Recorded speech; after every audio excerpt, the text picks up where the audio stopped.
I think that's what our founders saw and experienced living in China. That wow, something really different is happening there.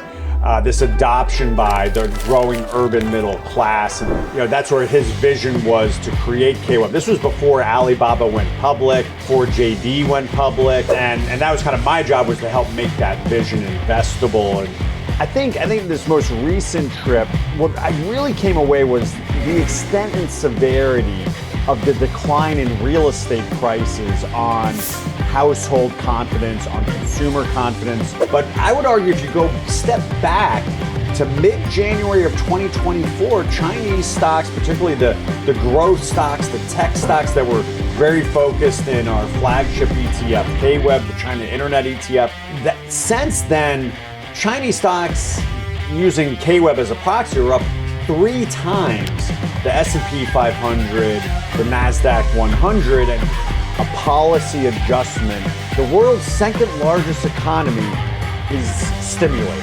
Investors are underallocated to the space today. And we've only seen the start, kind of whatever it takes moment.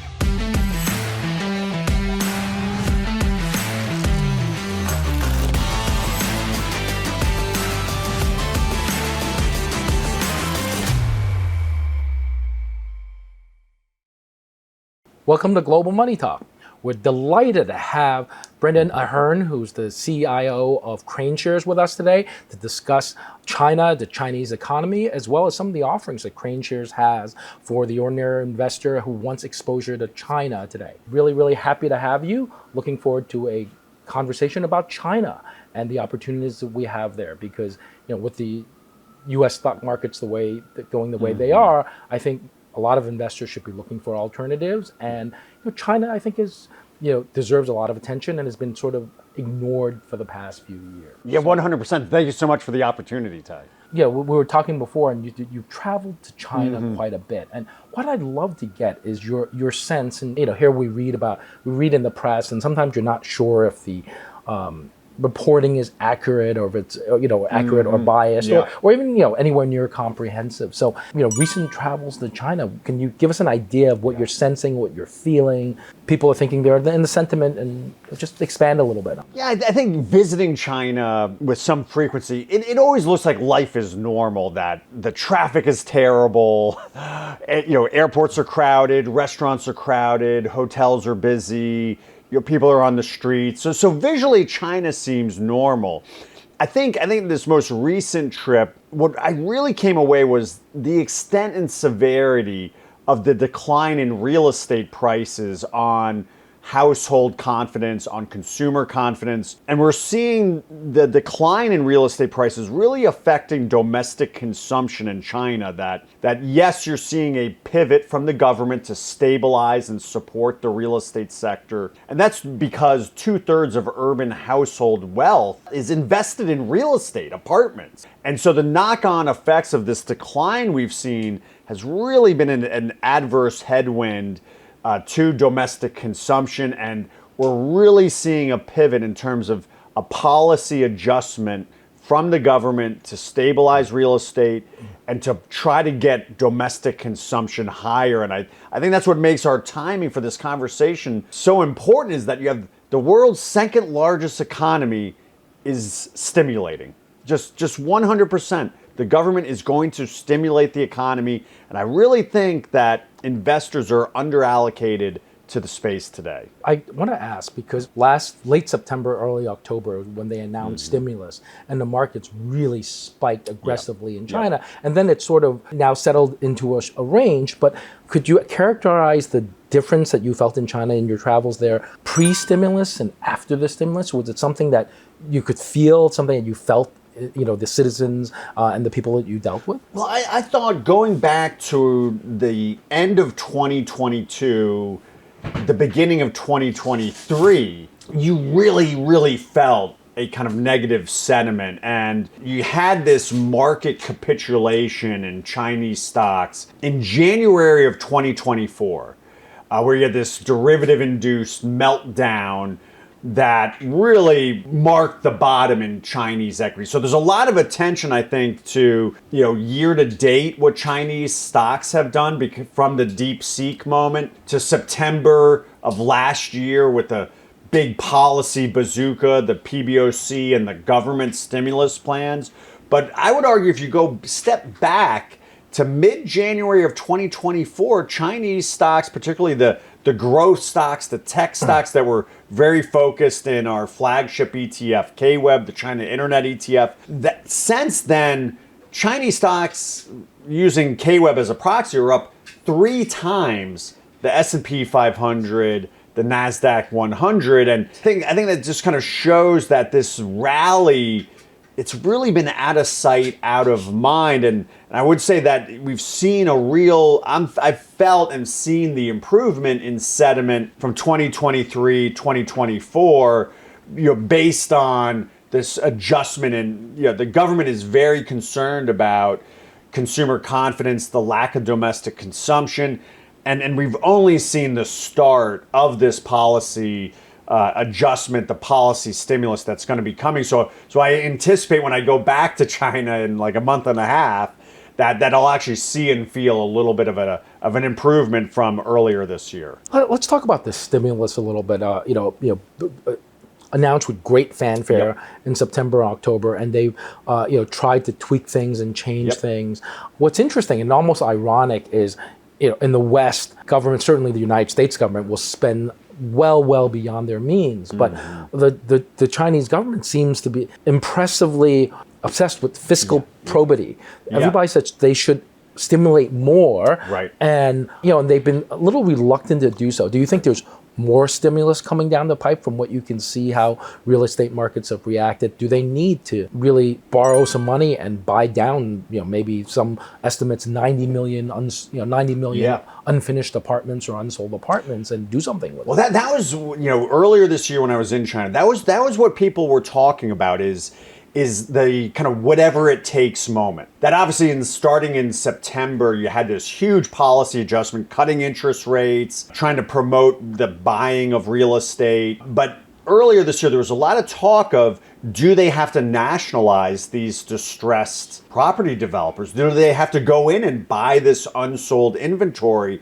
And arguably, we actually saw in February where Vanke, which is a big property developer, it's distressed, it's got issues, was actually taken over by the Shenzhen government. I mean, literally fired the board, and basically the Shenzhen local government took over the company in order to basically stabilize, and actually said, the Shenzhen government is backstopping their debt. So I think that's just a taste of what could actually come. I think the other important thing that is, you saw the photos of President Xi meeting with tech entrepreneurs, shaking the hand. That was big. It's like Jack Ma coming back from the cold. Jack is back. I mean, that it shows that if you're going to push domestic consumption, if that's where you're going to focus stimulus, you need the internet companies. And we actually saw more recently the vice premier of China. They didn't tell us which companies they met with, but he said he wanted to vigorously promote the platform economy. And he met with executives from a major restaurant delivery company. That's got to be Meituan. A major e-commerce company. I mean, that could be Alibaba, could be JD, could be Pinduoduo. A major video e-commerce company, that's got to be ByteDance. I mean, they basically were talking about meeting, a very, very high level. And this follows this President Xi. So it shows that if you're going to raise domestic consumption, you need the companies that we hold in KWEB. And I think it's a very unsubtle sign of what's going to happen over the course of the next several months and quarters in China. I want to actually talk about K-Web in just a second, but again, I don't think we get very good China economic coverage here. And I think actually on your site, I subscribed to China Last Night, which is really like a nice little compendium of what we've seen. But how are earnings, generally speaking, without going into the deep details, how are earnings for some of these top companies? How do they look? Well, and it's interesting you mentioned that I write this daily research blog called China Last Night because our first professional investor in Krane Shares that was interested in K-Web had been to China and said, when I read Western media, it's not what I see when I go to China. So he said, I want you to write me this note every day about what's happening in China because I want you to tell me what's really happening. And I was like, no problem. So I've been doing it for 8 years or more. But I think the other thing too was this one investor, what he really always, he said the recipe for a bull market, in his opinion, was underowned, underloved, and in an uptrend. And I think Chinese equities check all three of those boxes. And but I think as we're ending kind of the Q4 earnings season, and the companies themselves have been buying back stock hand over fist. So we saw very, very strong growth in earnings per share. Top line growth, we're still in the high single digit, low teens for a lot of the companies, Alibaba, Tencent. You had companies like Pinduoduo do twice that. Kuaishou just reported, an online video company, similar low teens.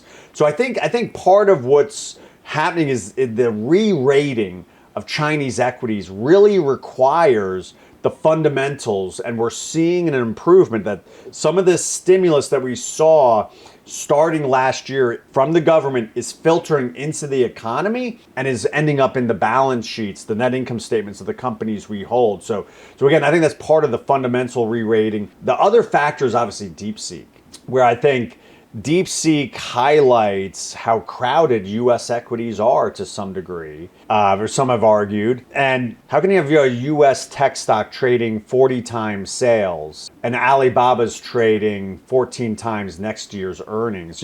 Alibaba, just as an example, and we could go through all the K-Web companies, but and be very similar. Alibaba did twice the net income this past quarter of OpenAI's revenue. But how can you say they're worth the same? I mean, that makes no sense. Alibaba's doing twice the net income per quarter that OpenAI is going to do in revenue, and you're saying they're both $300 billion market cap companies? So it highlights, I think, a lot of money's come into U.S. equities. It's created very high valuations, and this DeepSeek moment, maybe says a little bit of that underpinning in American exceptionalism might not be true. And if that's the case, Chinese tech stocks are incredibly inexpensive. But there's great value in the Chinese tech stocks, and you could argue that the Mag 7, or maybe not all of them, but to an extent, you could say that in a simple term, like it's one trade. It's like the AI associated trade that gave us that last leg up. For sure. And then there's a lot of value in China. That's that you just mentioned. And before we get to K-Web, you mentioned something about the Shenzhen government taking over China Vanke. Do you think was that perceived positively? And if other cities were to do that, or other provinces were to do that, do you think the Chinese market would look at that positively, like something's getting done? Oh, I think for sure. I mean, we don't necessarily recommend buying the stocks of some of these real estate companies, simply because that equity might be highly problematic, just because if the company is taken private. But the bonds is where we've always had some interest, and there you saw Vanke's bonds go from about 60 cents on a dollar, basically up to par. All of a sudden you have the Shenzhen government backstopping their debt. We continue to see value in the bonds of some of these companies. We actually have a bond fund that is focused on Asia high yield, KHYB, which yields over just about 15%. So we think it does, and we think it just shows that there's other companies, Evergrande, Country Garden, Sunac. There's a whole host of these companies that are similarly in a distressed situation. The other thing is, take over those companies. Can they address some of the structural issues in China? Things like the Hoku, the migrant worker, who aren't allowed to buy an apartment. what about the demographic issue in China? What if the Shenzhen government said, now that we own Vanke, if you have 3 kids, we'll give you a free apartment. That would go a long way to potentially solving what is a population problem that's going to be very, very serious, right? Tell somebody, hey, if you have, 2 kids, you get a really low rent, or we'll give you practically give you an apartment. Or if 3 kids, you get an even nicer apartment. You might actually get people having kids again. I think so. Which is the developed world has been struggling with this for a long, long time, with virtually every country that doesn't have the benefit of immigration. So this is their chance to, make a sociological experiment if they can actually do that. I think that's actually something worth trying. But I want to get to KWeb. KWeb is, I guess your flagship ETF. What are you thinking of its?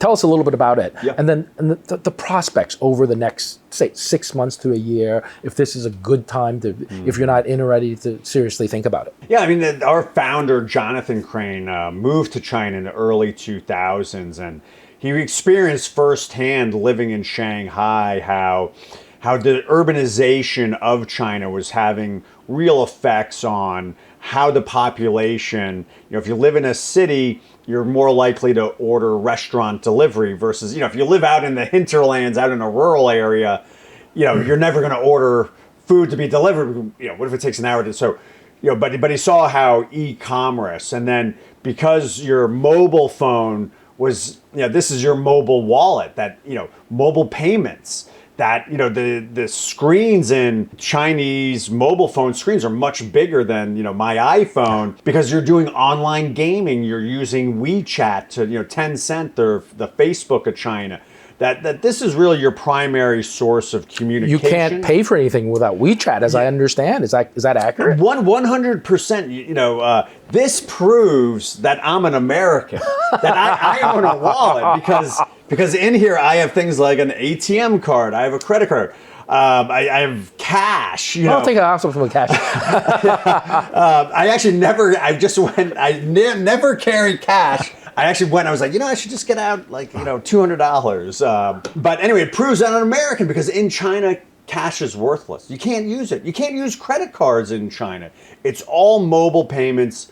Alibaba and Tencent have a duopoly. Okay. And so, it's fascinating. I actually part of this trip, when I was the time I was in Shenzhen, I met with Tencent, and Tencent, it's obviously they have WeChat, which is like the Facebook of China. They're a huge online gaming company. But it's funny, I actually had executives set up WeChat Pay. So WeChat Pay is basically their version of Alipay, their mobile payments. Obviously, when I try to do this, it doesn't work. Right. But yeah, it was fantastic, where I was actually able to use WeChat Pay in Shenzhen to pay for cabs, go to a restaurant, and this is where I think in many ways China is a little bit maybe ahead of the West. Obviously, in broader Asia, you see very similar trends. But I think in some ways we're a little bit behind here in the U.S. relative to the adoption of some of these mobile technologies. So really, it's like a full web digital economy, which is why I guess what you're holding in KWeb is so compelling. Yeah. In terms of this is the future of commerce in China. For sure. And, I think that's what, our founders saw and experienced living in China, that, wow, something really different is happening there.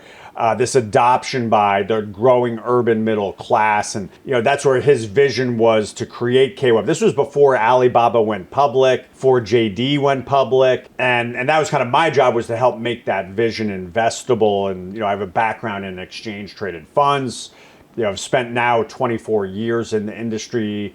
I've been a student of index methodology. So we kind of created the KWeb index to garner these unique exposures, knowing that Alibaba was going to go public, JD was going to go public, obviously Pinduoduo more recently. But it's this great basket, because it keeps evolving. This company like Kuwashu and Bilibili, these online video gaming, social media websites, it makes me feel so old, but where you're adopting AI and incorporating that, creating your own AI generated video to share with your friends. I mean, It's very interesting what's happening there, and I think that's part of. We know there's been issues in China. There's been some policy errors. The internet regulation, COVID policy. They were very late in coming out, and that was a real headwind on investor sentiment globally toward China. And we think it's still early days in this kind of re-rating process. There's a lot of skepticism. There's a lot of scar tissue. But we think good performance solves a lot of problems. And in hindsight, the trajectory is going, technical analysts look at you've got a market that's showing higher highs and higher lows. That's an uptrend. And that's what gets me excited is that there's still this skepticism toward the space. In terms of the holdings of KWeb, how often do you tweak that? Is that capitalization weighted? How do you tweak the holdings or allocate the holdings? Yes, so semi-annually we're rerunning a rebalance. So we're looking at specific subsectors: mobile payments, online gaming, e-commerce, online video. So we take this subsector approach.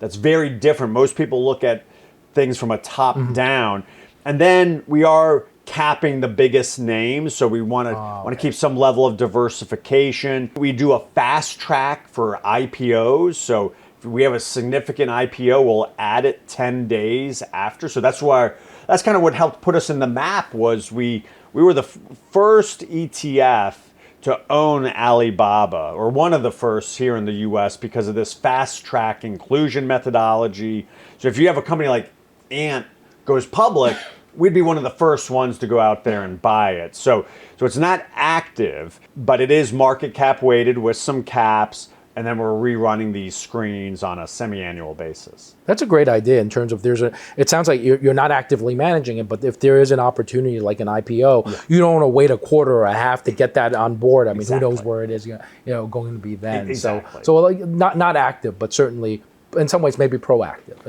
in a manner of speaking. That's a good way to put it, Ty.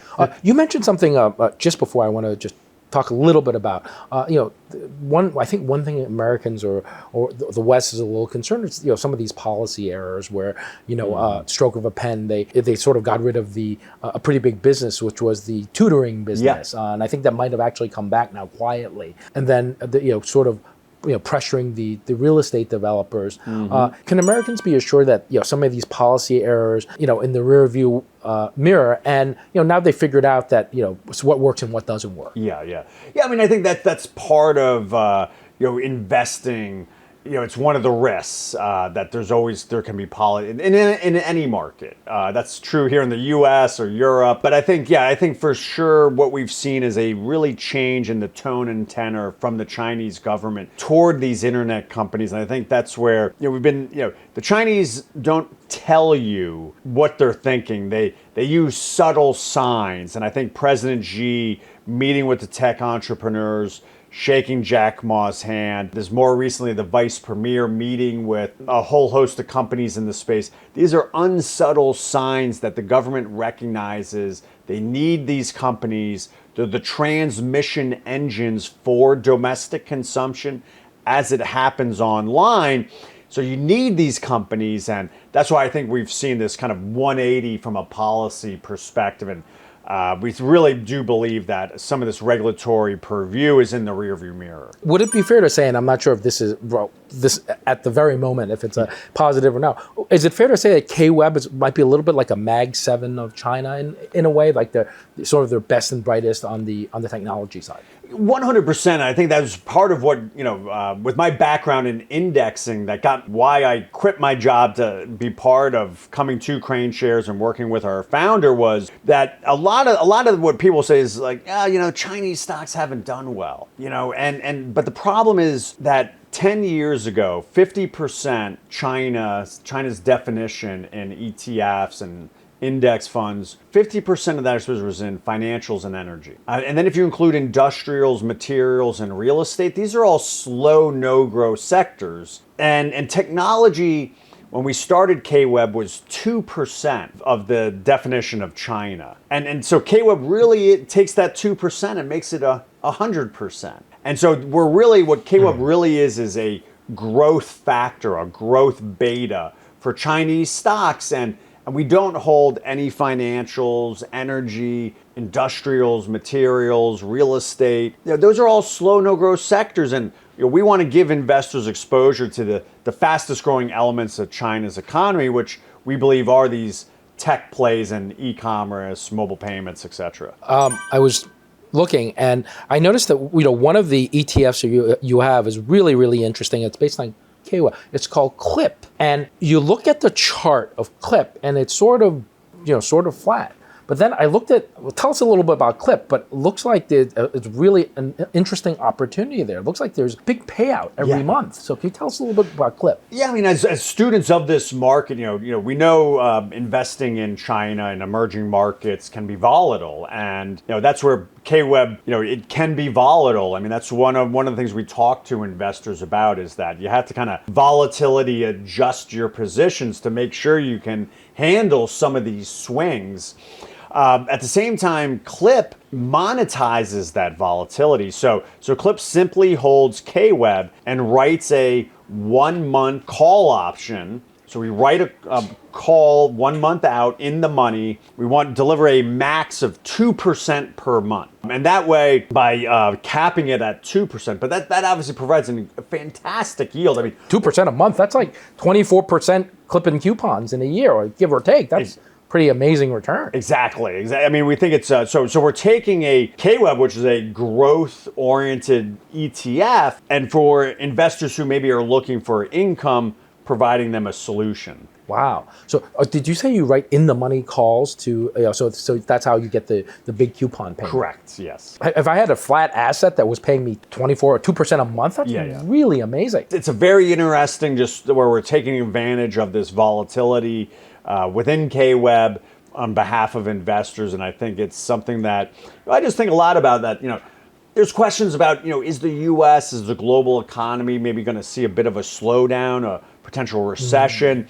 U.S. credit spreads are at all-time lows, so I think there's a lot of money, there's a lot of risk in U.S. high yield with very little reward. But because of this incredible infatuation with U.S. stock over the last 16 years, investors have kind of forgotten about other markets. And this is where we think, CLIP can be part of that income solution. In terms of, is there a pretty active options market? Because if you're selling this, sort of every month, you need a relatively deep options market in the underlying. So is there a good options market in KWEB? There really is, yeah. KWEB actually has one of the highest option open interests of any ETF in the United States, and I think that's where KWEB appeals to investors. I hold KWEB personally in my my own account, but you also have investors like hedge funds who potentially use KWEB because it has a lot of on-screen volume and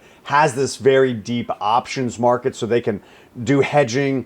You can do hedging around KWEB. You have a lot of banks will offer structured notes off KWEB because of this option this on-screen option liquidity. So it's an interesting element of KWEB that it's almost amongst a smaller subset of U.S. listed ETFs that are kind of liquidity phenomenons. Very high on-screen volumes with a very high option open interest. I want to get into a couple of new ETFs that you guys have launched recently. They're levered ETFs. So I think it's KBAB, which is I think the 2x the move of Alibaba, and then KPDD, Pinduoduo, which I think most Americans would think it's Temu. Right. I mean, they're the parent of Temu. Correct, and I think Temu, I think a lot of Americans have probably taken advantage of, including myself. There's some great things that there are some really good deals. One of the funniest things is you go to, my daughter wants those cosmetic sponges, and you go to Sephora and it's 3 for $9.99. Well, I can get a bag for $2, so I'm going to get the bag for $2. I mean, it's basically, it looks the same thing to me, and she's happy to use it. So. Well, you should definitely check out, both Alibaba and JD in June will have their June kind of discount festival, and obviously Singles Day in November. That's when I do a lot of my Chinese e-commerce, is to take advantage of some of the deals on Alibaba and JD in June and November of every year. Noted. No, June and November. Just let's talk a little bit about levered ETFs, because I think it's probably not for everybody. Correct, yeah. But I think for the savvy investor, if there's an opportunity, particularly if we think that a K-Web or some of the components are really going to break on the upside, you could really enhance your returns. But just give us an idea of some of the risks with levered ETFs that may not be immediately apparent. Like, how do you achieve the 2x return of, say, Alibaba? Yeah, I think the most important thing with any levered ETF is to understand it's providing twice the exposure on a daily basis, that you have this daily reset. That means they can be path dependent, that if you simply said, this levered ETF, the underlying asset, 50 to 100. You'd say, that twice would be, instead of going up 100%, it went up 200%. But it's really how the returns come about, because it's the daily performance times 2. So if you think about it, if you had a market where, you went down 10%, well, that means you're down 20%. And so if you went down 10% and then up 10%, you're not flat, because you went down 20%, but then you went up 20% from that lower base. So the daily compounding is what investors really need to educate themselves. There's this path dependency is very, very critical to understand. And I think that goes back to kind of understanding what you own, and what is my objective in holding this, because it's a week, a month, a year. You're not necessarily going to get twice the performance of that underlying. It's really how those returns come to fruition is really critical to understand. I think it's a great example. So if you have something that goes from 50 to 100, you sort of want it to go, it doesn't have to go really fast. It just has to go sort of steadily higher without a lot of chop. It's what the chop and the rehedging, so you can achieve that 2x that can be painful. Yeah, exactly. If it just went up on a 45-degree angle, yes, you probably, but that's not how markets work. They kind of zigzag around, and so that's where you have to be a little careful. Right. What would it be accurate to say that if you're looking for a long-term hold, this may not be the best? These levered ETFs can have a certain element of risk. Yeah, exactly. It really caters to a short-term trading mentality, even intraday trading mentality, and that's part of the risks that are associated with these. Is it's really not necessarily a buy and hold type vehicle, unless you're really comfortable and understand the potential risks of that buy and hold strategy in the space. But there are plenty of folks who like these. I mean, I think the universe of levered ETFs has grown dramatically, because it does give you that exposure, and you need to educate. Like, as with many things, especially with something that are a little more complex than the plain vanilla, you need to understand it. So I guess my other question is, why did you pick Alibaba and PDD to be your first levered ETFs in this space? Yeah, I mean, certainly what we're seeing is this emphasis on domestic consumption coming from Chinese policymakers. And so we really felt that the e-commerce space within the K-Web universe, which includes mobile payments, online video, online gaming, we really felt e-commerce was an area that had been really underappreciated by investors, just the valuation opportunity, but we also felt was the most significant beneficiary as we look out of what's coming from the Chinese government. We really do think investors are underestimating the second largest economy in the world is stimulating, with a particular emphasis on domestic consumption today. So do you anticipate perhaps having more levered ETFs in the China space in the future? Yeah, 100%. We think there's a whole host of opportunities, as well as really I mentioned that this idea that this growth element has been historically underestimated in Chinese equities, that you got so much of these slow, no growth sectors. That's really true for a lot of emerging markets as well. It's just not a China phenomenon. And so we've really been studying, like, are there K-Web-like companies within the broader emerging markets, and We actually have an EM version of KWeb called KEMQ, where we've gotten to know other names. So yeah, we definitely are looking to kind of take what we've seen in China, kind of apply it to broader emerging markets. What are just a couple of the countries in KEMQ that? Well, the big one would be like a company like within Latin America, a company like Mercado Libre. Certainly we see opportunities in Taiwan, South Korea. There are these growth companies within emerging markets, but you know, if you think about India, the market indices are just dominated by these big banks. And so, you know, if I really want to capture this growth opportunity, it kind of gets overshadowed by these big companies that with the big capitalization Yeah, that have yeah, you know, slow but steady kind of, you know, slightly boring, exactly. you know, boring growth rates with the occasional the occasional scandal here. Exactly. yeah, that's very true. Yeah. And Latin America is a great opportunity where the index is so dominated by commodity-oriented companies as well as financials that, you know, how do you get a real pure play domestic consumption play? Much harder to find. If you have, say, onshore and offshore, you know, is there much of a basis spread? Can there be differences between the performance between basically the same stock onshore and offshore? Yeah, well, I mean, it's almost even why are all of these internet companies listed offshore? And a big reason for that is because global and particularly U.S. private equity is what funded these companies starting 25 years ago. And those global and U.S. private equity firms, what's their exit strategy? They want a U.S. listing. They want a Hong Kong listing, right? They particularly, they want to be part of the biggest capital markets in the world, which is the U.S. So, and then even for, I think the companies themselves, if they're selling shares, they want to maximize value. So what's interesting is most of the growth stocks we're seeing have historically listed outside of China. You're seeing an element of these companies relisting in Hong Kong in particular. For instance, it's in an opposite trend. The big EV battery maker CATL, which is listed in China, is actually going to relist in Hong Kong, and that way they are part of a more global exchange. So there's an interesting dynamics behind where these companies are choosing to list. Okay, I didn't realize that it's because how they were funded. These guys wanted to be able to monetize their thing. That makes a lot of sense. The other thing that I think made recent headlines is one of your newer ETFs, AGIX. Yeah.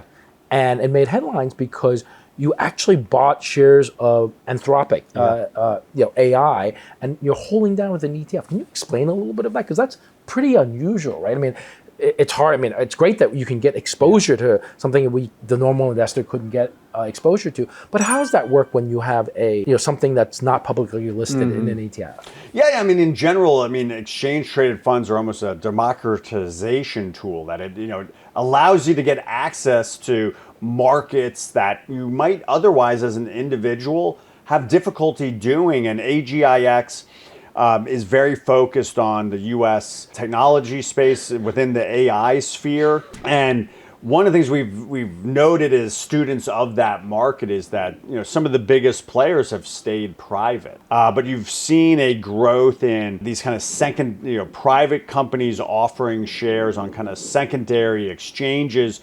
And it's reached a point where those companies, they still don't want to go public because that requires all this regulatory purview. And at the same time, they want their employees maybe to be able to sell some shares. And so that's created this private secondary market that has enough liquidity where we're going to be very careful in how much we own, because obviously AGIX is a daily liquidity vehicle. At the same time, we feel like we have been able to get exposure to a company that is very, very on the forefront of what's coming in AI, and we wanted to be able to offer that same opportunity that maybe other investors have been able to access. But yeah, it's a very interesting application, and I think we're one of the first, if not the first, certainly for the Anthropic exposure. But I think it's something that investors will see a lot more coming down the road. So I love the idea of democratization of the markets, where you Yeah. give the ordinary investor access to things that you used to have to be super special, and and a friend of somebody, a friend of Bill's back. We want to date ourselves, right? Yeah. To be able to get access to that. Given the fact that part of it, I think it's only several percent at this stage. Is there a good two-way market, like a tight two-way market? Yeah. Are you able to price this so if the investor who invests in it and pays the offer and buys it, is it going to be a tight price to get out? Yeah. I mean, that was a key critical. Our risk management team, our legal team. Very, very focused on ensuring that we're able to get in, but also get out of this. Right. Again, just based on the liquid nature of AGIX being an ETF, daily creation, but also daily redemption. And so, yes, we feel like the market has, in this private secondary, has evolved enough over the last several years for us to garner that level of comfort to get that exposure within AGIX. Yeah, I think it's just important for investors that now you can get me in, but I want to make sure that I can get out in a reasonable way. For sure. I love the idea. Yeah. Democratization. I wonder if you guys are going to come up with any, really interesting ideas to get people into other spaces where you wouldn't normally get into. I mean, at some stage, I'd love to get in, be able to, invest in like some of the high-flying hedge funds. Maybe someday you guys will have something like that for us. Yeah. I think it's part of the ETF industry. I mentioned I've been part of it for 24 years now, and it keeps evolving, and it continues to garner really, I think, smart people to try to figure out how to solve some of these kind of investor dilemmas, for sure. Thank you so much. This has been really illuminating in terms of, thank you very much for the insight into China, which it's actually really hard to get. And even if you read a lot of sort of Wall Street analysts, they kind of say the same thing, and they say in a very dry way. And to have somebody who boots on the ground, travels there recently, writes a daily, which is amazing. For 8 years, that's really a great resource to have. So thanks once again. I look forward to our next chat when you give us fresh updates on China. Yeah, thank you so much. Thank you again for the opportunity. Great.